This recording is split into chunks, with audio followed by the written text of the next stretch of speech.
Әнші Мақпал Исабекова 38 жасында алғаш рет ана атанды.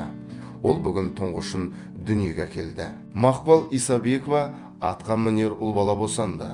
Қуанышты жаңалықты алғашқылардың бірі болып әншінің жақын досы Диас Аблаев пен әншінің менеджері хабарлады. Олар Инстаграм парақшаларында жас ананың перзентханадағы суретін жариялап, көпшіліктен сүйінші сұраған.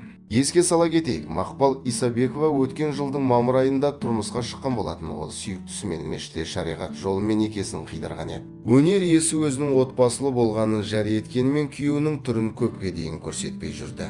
Мақпал Исабекованы сәбилі болуымен құттықтаймыз. Егер видео ұнаса лайк басып, видео астына өзіңіздің пікіріңізді жазуды ұмытпаңыз. Видеоны ұсынған Ice KZ каналы.